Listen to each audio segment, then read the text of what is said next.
Great, thank you. And then our next speaker is Dr. Ramesh Ghanta, and he's going to be speaking about adoption of reverse total shoulder arthroplasty for surgical treatment of proximal humerus fractures differs by patient's race.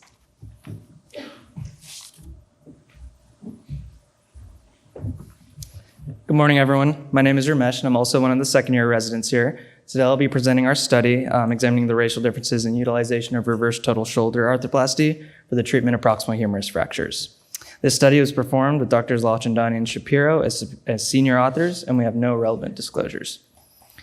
Proximal humerus fractures are a common problem, representing the third most common fracture in patients over the age of 65. Given the aging population of the US, the number of these fractures managed over the coming years is expected to rise significantly. In general, minimally displaced fractures can often be treated non-operatively, but for displaced proximal humerus fractures, options are open reduction and internal fixation, and some of you in the crowd will recognize that one of our attendings has a particular affinity for this treatment option, hemiarthroplasty, and reverse total shoulder arthroplasty, with the reverse total shoulder arthroplasty largely replacing hemiarthroplasty recently. In recent years, there's been increasing data highlighting the benefits of performing reverse shoulders in elderly patients with proximal humerus fractures, perhaps highlighted by the Delphi trial from 2020, demonstrating increased patient-reported outcome measures, as well as increased range of motion at 2-year follow-up. There's also been a well-documented trend in all of orthopedics of racial disparities in treatments received for various conditions, with subspecialties like hip, knee, and shoulder arthroplasty all demonstrating racial biases in who receives certain treatment modalities and their outcomes. Therefore, we sought to compare racial differences in the surgical management of proximal humerus fractures, with our null hypothesis being there would be no difference in operative intervention received by race. To do this, we looked at a national surgical quality database known as NSQIP, identified all surgically treated proximal humerus fractures from 2006 to 2020 using ICD-9 and 10 codes, collected the treatment received, ORAF versus reverse shoulder versus hemi, using CPT codes linked to appropriate ICD codes. Also using these ICD codes, we excluded open fractures, fracture dislocations, and fractures of the shaft or distal humerus.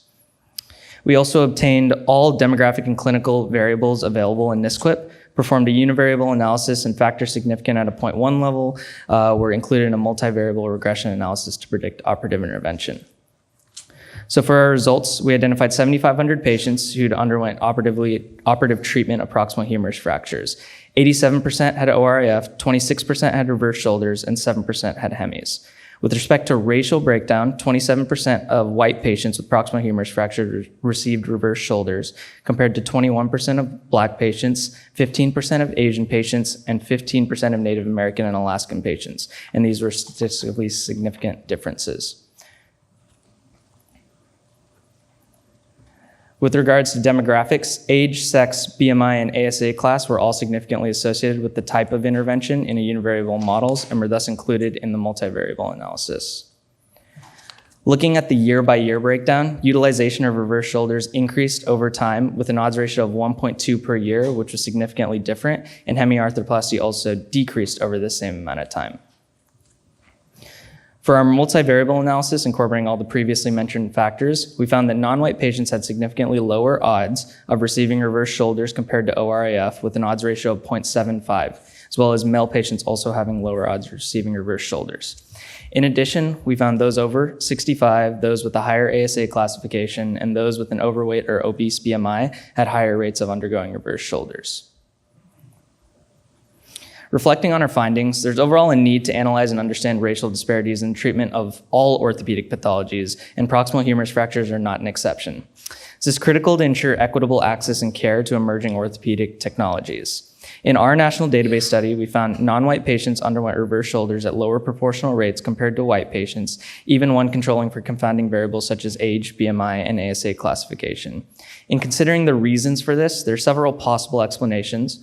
One could come down to surgeon implant availability in different geographic distributions, with it being possible that areas where minorities tend to live have a lower density of shoulder arthroplasty trained surgeons. While there are other factors that have been suggested in other subspecialties, such as surgeon implicit biases, cultural beliefs, and medical mistrust, and all of these could play a role in the differential utilization of treatments.